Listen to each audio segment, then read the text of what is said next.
오늘 이렇게 2022년 마지막 수요 오전 예배를 나오신 여러분들을 주님의 이름으로 환영합니다. 우리는 그 2주 전에 이제 예수님의 십자가 사건을 함께 살펴보았습니다. 이제 예수님은 자신의 십자가를 외부의 힘에 의해서 어쩔 수 없이 지시는 것이 아니라 자기 스스로 지시고 가시는 것을 우리가 함께 살펴보았습니다.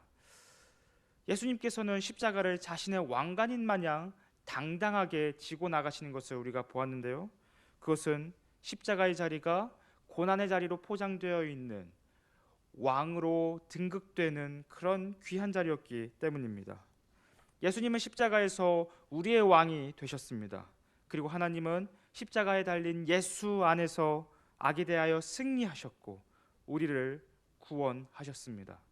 이것이 십자가에 나타난 그리스도의 영광이요 하나님의 지혜와 우리를 향한 사랑인 것입니다. 이제 우리가 요한복음 말씀을 20장 말씀을 살펴보고자 하는데요. 이제 장면은 안식 후 첫날 해가 뜨기 전인 깊은 어두운 장면으로 화면이 전환이 됩니다. 마치 온 세상이 주님의 죽음에 애곡하는 것과 같은 그런 깊은 어두움입니다. 그때 막달라 마리아가 다른 여인들과 함께 어둠을 뚫고 예수님께서 묻히신 무덤으로 향하고 있습니다. 당시 여인들이 밤에 움직인다는 것은 굉장히 위험한 일이었습니다. 그러나 막달라 마리아를 포함한 여인들이 어두운 밤을 뚫고 가는 것은 그만큼 여인들의 마음 속에 깊은 슬픔과 애도의 어두움이 자리 잡았기 때문입니다. 그런데 그곳에 도착한 마리아의 눈에는 빈 무덤만 있었을 뿐입니다. 예수님의 시체는 온데간데 없어지고 만 것이죠. 아마도 마리아는 누군가가 예수님의 시체를 훔친 것이라고 생각했던 것 같습니다. 왜냐하면 당시 로마 제국에서는 무덤의 약탈이 너무도 흔해서 법령으로 그것을 금하기까지 했었던 상황이었기 때문입니다. 그래서 당황한 여인들은 급하게 베드로와 요한에게 달려가 누가 주님을 무덤에서 가져갔어요. 그래서 그분을 어디다 두었는지 우리가 알지 못합니다. 라고 다급하게 지원을 요청합니다. 이 소식을 들은 베드로와 요한은 급하게 무덤으로 달려가게 됩니다. 그러나 무덤에는 예수님의 시체는 없어진 채 덩그러니 시체를 싸고 있었던 세마포와 수건만 놓여 있었을 뿐입니다. 근데 여기서 우리가 주목해야 하는 표현은 본문 6절에서 7절 말씀인데요. 제가 새번역 성경으로 좀 읽어드리겠습니다. 시몬 베드로도 그를 뒤따라왔다. 그가 무덤 안에서 들어가 보니 삼배가 놓여 있었고 예수의 머리를 싸맸던 수건은 그 삼배와 함께 놓여 있지 않고 그 다음 장 표현이 중요합니다. 한 곳에 따로 개켜 있었다. 한 곳에 따로 개켜 있었다. 본문 7절에 따르면 예수님을 싸맸던 세마포와 수건은 어떻게 되어 있습니까? 개켜 있고 어느 한 곳에 단정하게 잘 정리되어 있는 채 놓여 있었습니다. 이것은 예수님의 시신이 훔쳐진 것이 아니라는 증거입니다. 왜냐하면 도둑들이 예수님의 시신을 훔쳐갔다면 세마포가 쌓여진 채로 훔쳤거나 세마포를 급하게 뜯어 널브러진 채로 두었을 것이기 때문입니다. 그러므로 가지런히 놓인 세마포와 수건은 예수님께서 평상시 제자들에게 말씀하셨던 부활의 증거인 것입니다. 마태복음을 우리가 조금 정독을 해보면 예수님께서는 제자들에게 3번이나 자신께서 죽으실 것과 그리고 3일 만에 다시 살아나실 것을 말씀하셨습니다. 그러나 본문 9절을 보면 이들은 예수님의 말씀을 기억하지도 못했고 믿지도 않았음을 볼 수가 있습니다. 9절에 이렇게 되어 있습니다. 그들은 성경에 그가 죽은 자 가운데서 다시 살아나야 하리라 하신 말씀을 아직 알지 못하더라. 이처럼 베드로와 요한은 빈 무덤에 가지런히 놓인 부활의 증거들을 보았음에도 예수님의 부활을 믿지 못하고 있는 그런 상황입니다. 그러나 그들이 믿지 않던 간에 분명한 것은 부활하신 예수님께서 세마포와 수건을 가지런히 놓으심으로써 죄와 죽음으로부터의 승리를 제자들에게 보여주셨다는 것입니다. 사랑하는 성도 여러분, 우리는 이 장면에서 우리의 어쩌면 연약한 모습을 보고 있는 것 같기도 합니다. 예수님은 이미 제자들에게 자신이 죽으실 것과 부활하실 것을 여러 번 말씀하셨습니다. 그러나 제자들과 여인들은 예수님의 이러한 말씀을 전혀 믿지 못했습니다. 왜냐하면 그들은 자신들이 보고자 하는 관점대로 예수님을 계속해서 보았기 때문입니다. 그래서 그들은 예수님의 죽음을 마주했을 때, 십자가에 그분이 달리시게 되었을 때 깊은 슬픔이라는 어둠 가운데 잠기게 된 것입니다. 그들의 관점이 틀려지게 되었을 때 그들은 그들의 어둠 가운데 빠지게 된 것입니다.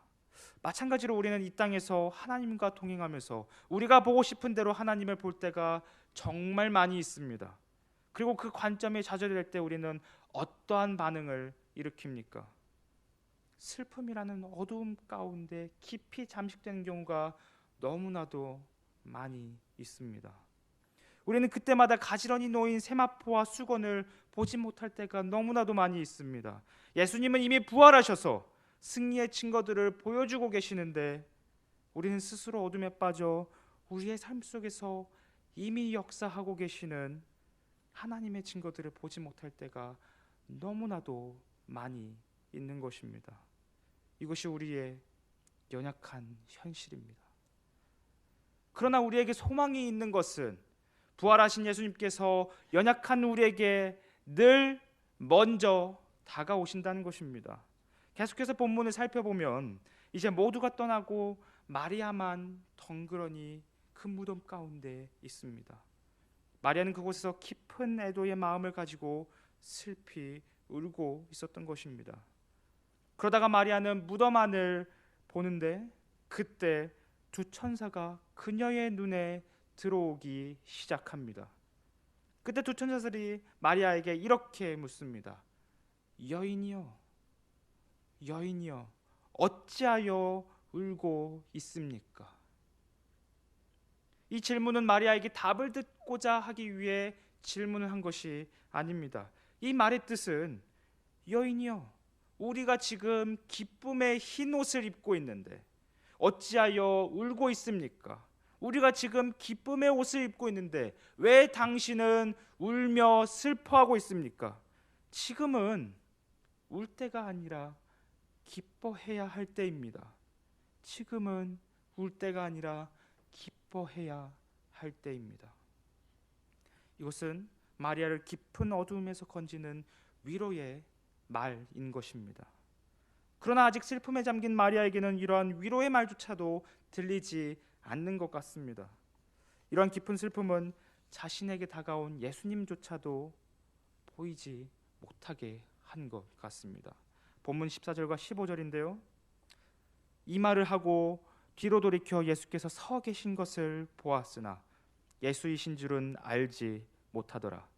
예수께서 이르시되 여자여 어찌하여 울며 누구를 찾느냐 하시니 마리아는 그가 동산지기인 줄 알고 이르되 주여 당신이 옮겼거든 어디 두었는지 내게 이르소서 그리하면 내가 가져가리이다. 마리아는 자신의 슬픔에 빠져 무엇이 어떤 것인지도 분간하지 못한 채 예수님을 동산지기로 착각했습니다. 그리고 그 동산지기가 예수님의 시신을 불명예스러운 곳으로 옮겼다고 생각한 것입니다. 그만큼 마리아는 깊은 슬픔의 어둠에서 스스로 빠져나오지 못하고 있습니다. 그때 부활하신 예수님께서는 목자가 자신의 양을 부르는 것처럼 마리아야, 마리아야, 목자의 음성으로 마리아를 부르십니다. 이때 마리아의 심령은 깊은 어둠에서 밝은 빛으로, 슬픔에서 기쁨으로 나와 라보니 라는 기쁜 탄성으로 주님을 찾게 되고 주님을 부르게 됩니다. 그렇습니다. 부활하신 예수님께서 먼저 마리아에게 다가오셔서 절망과 슬픔의 구렁텅이에서 건져 주신 것입니다. 이것이 부활하신 예수님께서 우리에게 먼저 다가오시는 그런 모습입니다. 이것이 부활하신 예수님께서 우리에게 다가오시는 방법입니다. 사랑하는 성도 여러분, 마리아의 이 외침, 사람들이 내 주님을 가져갔습니다. 사람들이 내 주님을 가져갔습니다. 이 외침은 연약한 우리의 외침과도 너무나도 많이 닮아 있습니다. 그들이 내 집, 내 권리, 내 희망, 내 생명, 이 모든 것을 가져갔습니다라고 하는 우리의 슬픔 가득한 외침과도 너무나도 닮아 있습니다. 우리가 사는 타락한 세상에서 가득히 울려 퍼지고 있는 깊은 통곡이기도 합니다. 그런데 부활하신 주님께서 이러한 슬픔의 구렁텅이에 빠진 마리아에게, 그리고 저와 여러분에게 먼저 다가오셨습니다. 목자가 자신의 양을 부르는 것처럼 저와 여러분을 부르셔서 그 깊은 어둠 속에서 건지신 것입니다. 부활하신 주님은 늘 이렇게 우리에게 먼저 다가오십니다. 이것이 우리의 소망입니다. 이 사실이, 예수님께서 우리에게 먼저 다가오신다는 이 사실이, 부활하신 주님께서 우리에게 먼저 다가오신다는 이 사실이 저와 여러분에게 힘과 위로가 되시기를 주님의 이름으로 소망합니다. 이제 마리아는 죽은 줄만 알았던 예수님을 기쁜 마음으로 와락 껴안습니다. 그런데 본문 17절을 보시면 예수님은 마리아에게 나를 붙들지 말라라고 말씀하시면서 사뭇 우리가 이해하기 힘든 그런 말씀을 하십니다. 본문 17절을 제가 읽어드리겠습니다. 예수께서 이르시되 나를 붙들지 말라. 내가 아직 아버지께로 올라가지 아니하였노라. 너는 내 형제들에게 가서 이르되 내가 내 아버지 곧 너희 아버지 내 하나님 곧 너희 하나님께로 올라간다 하라 하시니. 예수님의 이 말씀은 잘못된 해석을 많이 낳기도 한 그런 말씀이기도 합니다. 참 오해가 많은 말씀이기도 하죠. 한 가지 제가 예를 들면, 어떤 근본주의적인 교회에서는 이 말씀을 예수님께서 부활은 하셨지만 아직 아버지께 자신의 피를 드린 것은 아니기에 예수님을 부정한 사람이 만진다면 십자가의 피가 부정하게 되고 오염하게 된다는 그런 식으로 해석하는 경우가, 제가 그런 경우를 한번 본 적이 있었습니다. 그러나 예수님은 그런 의도로 이 말씀을 하신 것이 아닙니다. 신약학자 중에서 D.A. 카슨이라는 학자가 있습니다. 이 학자는 이 부분을 이렇게 풀어서 썼는데요, 제가 이 부분을 좀 읽어드리겠습니다. 나를 붙잡는 것을 멈춰라. 왜냐하면 나는 아직 내 아버지께로 올라가지 않았기 때문이다. 즉 나는 아직 승천한 상태에 있지 않다. 따라서 너희는 마치 내가 영원히 사라질 것처럼 나를 붙잡고 매달려서는 안 된다. 지금은 마치 내가 너희의 개인적인 꿈을 이루어줄 것처럼 생각해서 나를 붙잡고 열심으로 매달릴 때가 아니라 좋은 소식을 함께 나누고 기뻐해야 할 때이다. 내게 매달리는 것을 멈춰라. 도리어 너희는 나의 제자들에게 가서 내가 내 아버지 곧 너희의 아버지께로 올라가고 있는 중에 있다고 말하라. 이렇게 풀었는데도 사실 이게 무슨 뜻인지 잘 이해하기가 어려운 것 같습니다. 예수님은 평상시 제자들에게 자신이 떠나게 될 것을 말씀하셨습니다. 그런데 떠나는 이유가, 제자들을 떠나시는 이유가 오히려 제자들의 거처를 마련하고 그들에게 성령을 보내기 위해서 떠나시는 것을 계속해서 강조하셨습니다. 그러나 마리아는 예수님의 부활이, 그 부활의 의미가 어떤 의미인지는 생각하지 않은 채 단지 자신이 사랑하는 예수님께서 내 눈앞에 나타났다는 그 마음 하나로 안도하고 예수님을 붙잡은 것입니다. 마리아의 이때의 심정에는 예수님께서 부활하신 그 의미가 어떤 의미인지 생각하지 않은 것입니다. 그래서 예수님은 마리아에게 한 가지 사명을 주십니다. 부활하신 예수님께서 이제는 아버지께로 올라가고 있는 중임을 제자들에게, 형제들에게 전하라는 것입니다. 부활하신 예수님께서 이제 승천하게 되실 것이라는 것을 전하라는 것입니다. 우리는 여기서 선지자 다니엘이 보았던 인자에 대한 환상이 이루어지고 있는 것을 확인할 수가 있습니다. 우리 다 같이 다니엘서 7장을 보시면 인자에 대한 환상이 있습니다. 다니엘서 7장 13절과 14절인데요.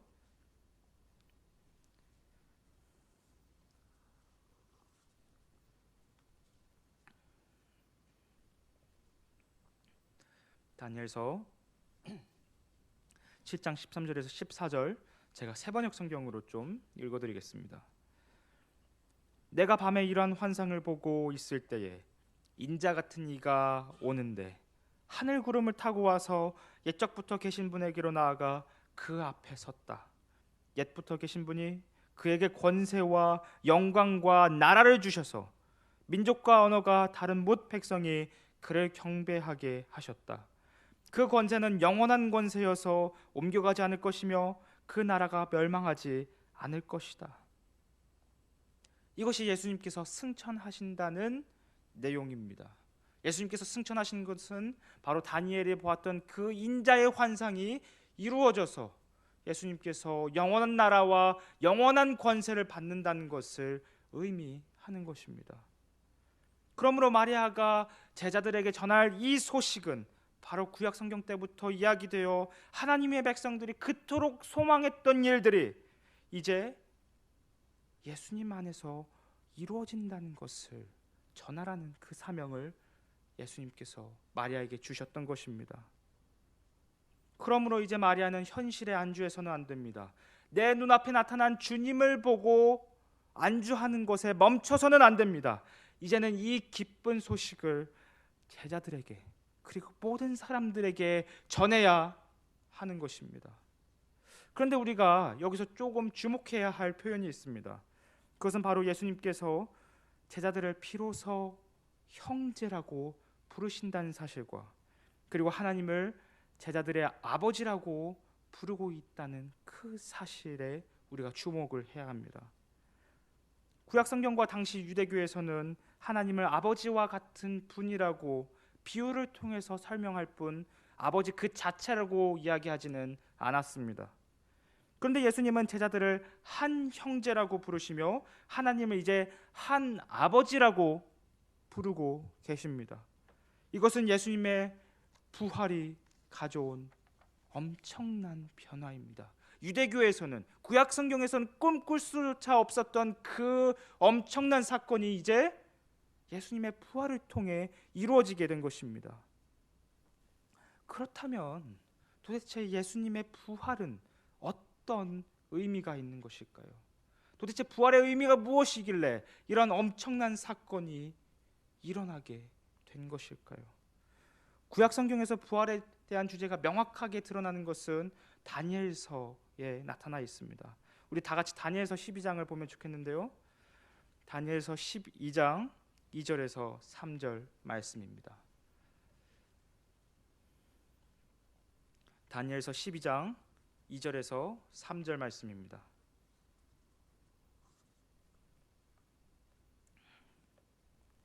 땅의 티끌 가운데서 자는 자 중에서 많은 사람이 깨어나 영생을 받는 자도 있겠고 수치를 당하여서 영원히 부끄러움을 당할 자도 있을 것이며 지혜 있는 자는 궁창의 빛과 같이 빛날 것이요 많은 사람을 옳은 대로 돌아오게 한 자는 별과 같이 영원토록 빛나리라.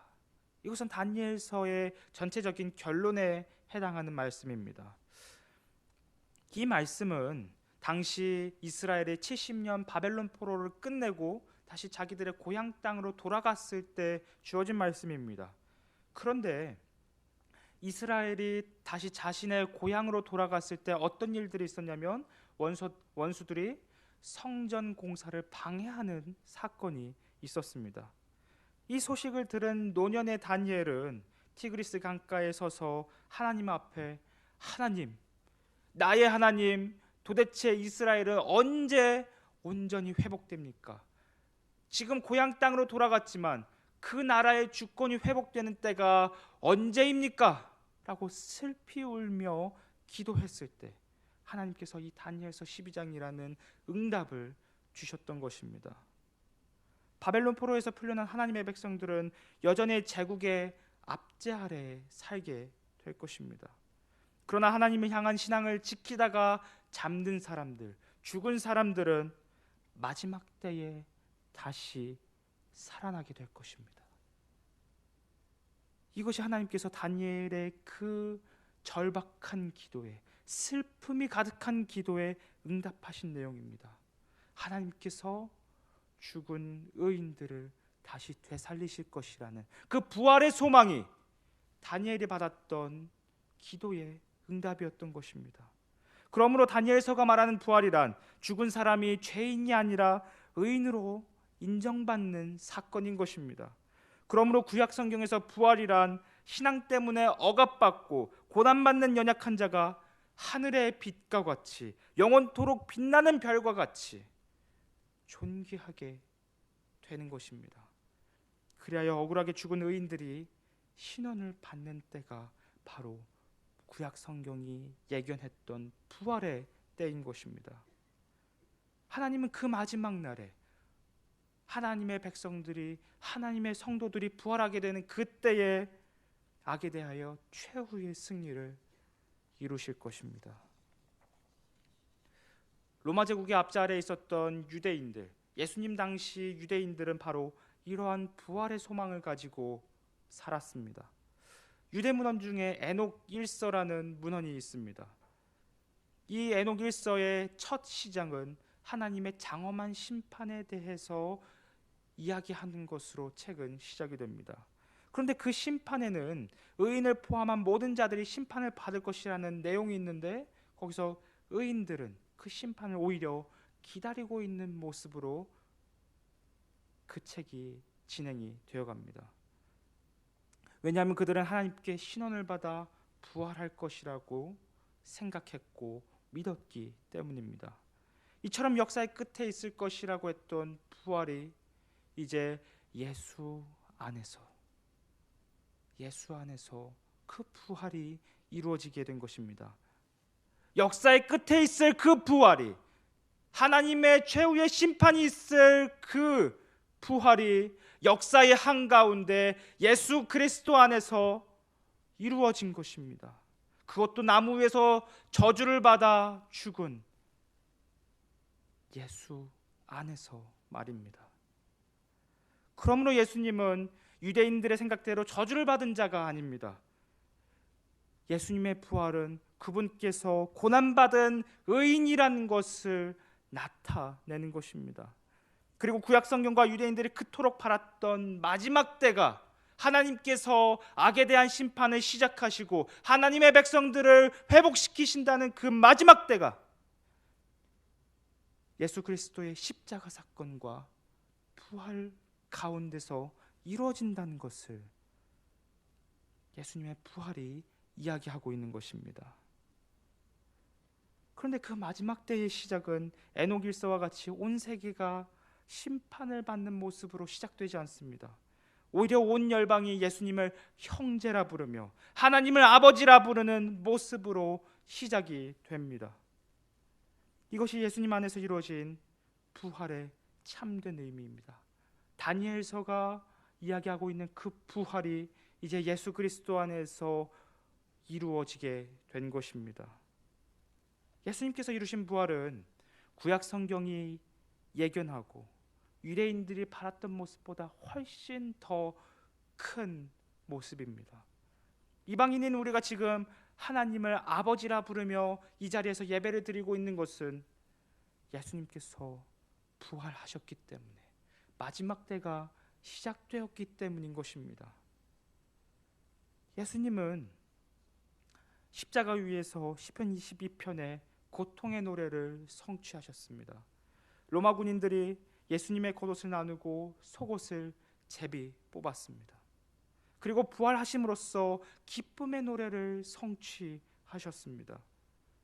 그러므로 이제 땅의 모든 끝이 예수 안에서 여호와를 기억하고 돌아올 것입니다. 모든 나라와 모든 족속이 예수 안에서 하나님을 아버지라 부르며 예배하게 되는 때가 바로 예수님의 부활을 통해서 이루어지는 것입니다. 이제 마지막 때가 시작되었습니다. 악은 힘을 잃어버렸습니다. 로마 제국이 힘을 잃어버린 것이 아니라 로마 제국 너머에 있는 사탄의 세력들이 힘을 잃어버렸습니다. 이제 우리는 예수님의 십자가 사건과 부활을 통해 죄와 악으로부터 해방되었습니다. 예수 안에서 새롭게 출애굽을 했으며 예수님이 다시 오실 때까지 부활의 소망에 참여하게 되는 것입니다. 그러므로 마리아는 현실에 안주해서는 안 됩니다. 예수님께서 지금 그 눈앞에 나타난 그 현실만으로 안주해서는 안 됩니다. 단지 예수님만을 붙잡고 있어서는 안 됩니다. 이 엄청난 소식을 제자들에게 그리고 모든 사람들에게 전해야 하는 것입니다. 예수님은 바로 이 사명을 마리아에게 주셨으며 그리고 이 마리아의 사명 또한 저와 여러분에게 주신 사명이기도 합니다. 말씀을 맺고자 합니다. 사랑하는 성도 여러분, 예수님께서 부활하셨습니다. 그리고 부활하신 주님께서 세상의 어둠 속에서 헤매고 있는 저와 여러분에게 먼저 다가오셨습니다. 그리고 우리를 건지셨고 위로를 주셨고 기쁨을 주셨습니다.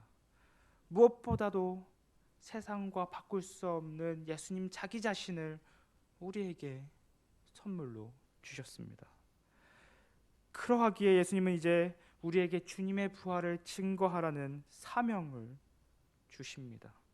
왜냐하면 예수님의 부활은 내 삶을 바꾸는 소식뿐만 아니라 내 이웃의 삶을 바꾸는 소식이기도 하기 때문입니다. 그래서 주님은 오늘도 우리에게 이제 내 형제들에게로 가라, 내 이웃에게로 가라 라고 말씀하십니다. 오늘 이 말씀이 부활의 증인으로 살아가는 저와 여러분에게 힘이 되고 능력이 되고 위로와 소망이 되는 그런 귀한 말씀이 다 되시기를 주님의 이름으로 소망합니다.